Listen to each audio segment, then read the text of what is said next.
वो जब संकट में आती हैं तब कोर्ट में जाती हैं, लेकिन कोर्ट का जजमेंट नहीं मानती। इनकी ये अभ्यास है, इनकी ये प्रैक्टिस है। आज जो सब कुछ चला गया, पार्टी भी चला गया है, पार्टी का कार्यालय भी चला गया है। जो हार चुके हैं 15,000 से ज़्यादा वोटों से, वहाँ जाके अपील कर रहे हैं कि वहाँ रिकाउंटिंग हो, पोलिंग हो। तो ये भी इनको लग रहा है कि हम अभी भी चुनाव लड़ रहे हैं, हम हारे नहीं हैं। ऐसे में 5 साल बीत जाएगी।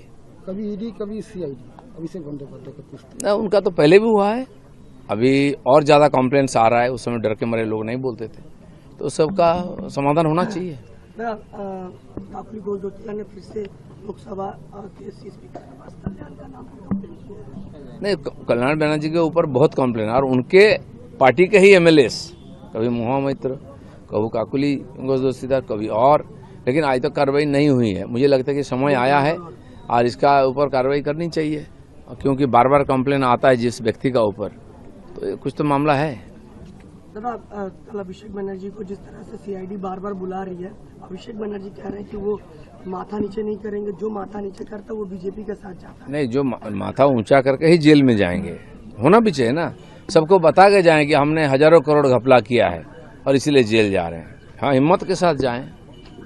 और ओवैसी ने कहा है कल कि ममता बनर्जी के हारने की जो बात है वो भ्रष्टाचार और मुसलमानों के साथ धोखा किया, इसलिए ममता बनर्जी ने हारा। ओवैसी उन्होंने क्यों हारा? उन्होंने तो मुसलमानों के साथ धोखा नहीं किया है। बंगाल के मुसलमान उनको वोट देना चाहिए था।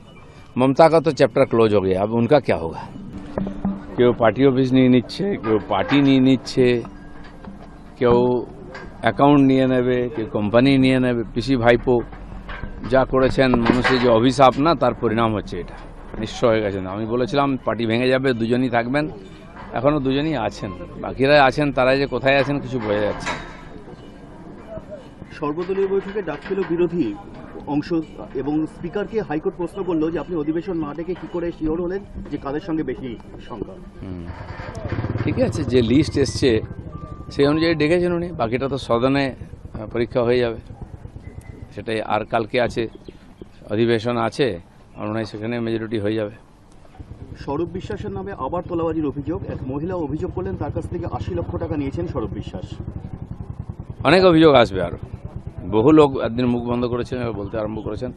খালি একজন দুজন নেতা নয়, এরকম শত শত নেতার বিরুদ্ধে এই অভিযোগ আছে, যারা অলরেডি পালিয়ে গেছেন, গায়েব হয়ে গেছেন।